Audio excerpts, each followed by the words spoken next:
Ei pessoal, meu nome é Marcele, sou fisioterapeuta e especialista de produtos aqui na Visuri e hoje a gente vai responder algumas perguntas do quadro Pergunte ao Especialista. Então vamos lá pessoal, vou começar a responder algumas perguntas. Vou começar por uma que apareceu bastante aqui na caixinha, que é: o ReCare pode ser usado apenas na UTI?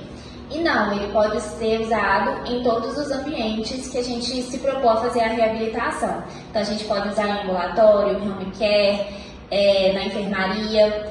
O que acontece é que o ReCare ele foi desenvolvido e pensado para estar dentro do ambiente crítico. E por isso ele tem um registro da Anvisa, é o único equipamento que tem um registro da Anvisa para estar dentro da UTI.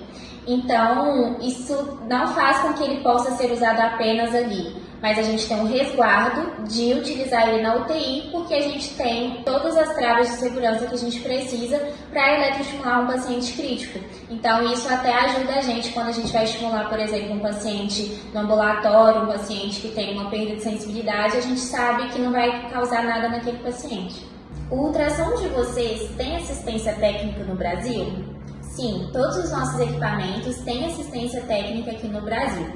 Todos os nossos produtos e equipamentos são fabricados no Brasil e a gente consegue fazer essa assistência aqui de uma maneira fácil. Tudo que vocês precisarem, vocês vão entrar em contato com a nossa equipe de pós-vendas e a gente realiza a assistência para vocês. E falando do ultrassom, uma das coisas que acontece muito é o ultrassom cair e quebrar aquele cristal que a gente tem na probe.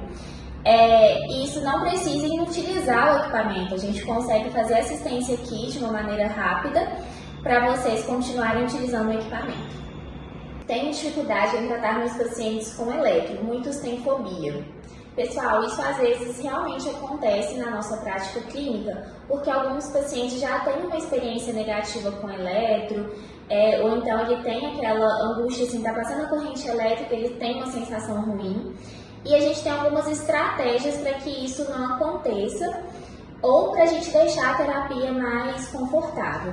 Uma primeira coisa que a gente indica é fazer a dessensibilização desse paciente. Então a gente pode começar a tratar aquele paciente com uma corrente bem baixinha, e aí em torno de 6 Hz, para a gente fazer essa dessensibilização, ele acostumar com a corrente e depois a gente aumentar os parâmetros. Uma outra alternativa, e isso é algo que um dos nossos parceiros utiliza com muita frequência, que é o Darlan, é associar a eletroestimulação com realidade virtual. Então, ao mesmo tempo que aquele paciente está fazendo a terapia com a eletroestimulação e fazendo algum exercício, por exemplo, ativo, a gente consegue colocar a realidade virtual naquele paciente e ele foca na realidade virtual e esquece que está passando a corrente elétrica ali nele. Então, a gente tem algumas estratégias para a gente conseguir ajudar esse paciente e ajudar até a nossa prática clínica mesmo, né, para a gente conseguir utilizar a eletroestimulação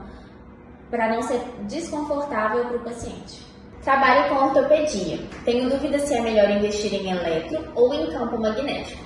Essa foi uma dúvida que eu achei bem legal ter surgido aqui, porque realmente na prática clínica às vezes a gente fica meio confuso, mas aí vai depender muito do perfil do seu paciente. Aqui na Visuri a gente tem um equipamento que se chama MediCare, que utiliza a tecnologia do campo magnético para a gente conseguir fazer reabilitação. E aí, o que a gente tem que pensar? Quando a gente está usando o campo magnético, a gente abrange uma área maior. Quando a gente está usando a eletro, a gente vai mais específico numa determinada musculatura. E um outro ponto é que o campo magnético permite que a gente chegue em regiões mais profundas. Então, até mesmo consolidação de fratura, ele ajuda a gente a tratar. Então, a gente tem que pensar muito no perfil do paciente para a gente escolher a tecnologia que a gente vai utilizar. Mas são duas tecnologias muito importantes que a gente tem na nossa prática clínica e que ajudam muito os nossos pacientes. Uma outra dúvida que surgiu com frequência aqui na caixinha de perguntas é o que seria o ultrassom ultraportátil. Então, o que significa esse termo, né? Ultrassom ultraportátil. Então, assim, se a gente fosse simplificar, é literalmente ter um ultrassom que cabe no nosso bolso. E ele, eu não estou aqui agora para mostrar para vocês o ultrassom, ele é bem pequenininho e ele tem várias funções embutidas nele que a gente consegue realizar um atendimento fácil na nossa prática clínica. Então, o ultrassom, por ele ser pequeno, portátil, ele recebe esse nome de ultra portátil. A gente consegue utilizar em diversas situações, até numa emergência. Então o médico, por exemplo, do SAMU, ele pode ter um ultrassom pequenininho para ele realizar um diagnóstico de uma maneira rápida.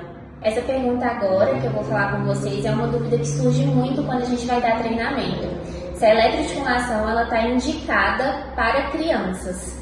A eletroestimulação está sim indicada para crianças, a gente já tem alguns estudos que embasam essa prática clínica e inclusive a gente tem um dos nossos parceiros, o Dr. Rodrigo Plentes, lá na Santa Casa de Porto Alegre, que utiliza já alguns protocolos para fazer a reabilitação em crianças utilizando o RICARE. Inclusive, a gente tem um vídeo no nosso YouTube mostrando a aplicação da eletroestimulação em um bebê. Então, se vocês tiverem curiosidade, vocês podem ir lá e conferir a aplicação.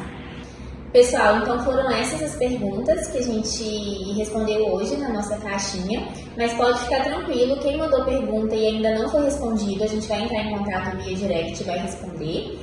E daqui 15 dias a gente vai abrir de novo esse quadro, então a gente conta com a participação de todos vocês. Até mais!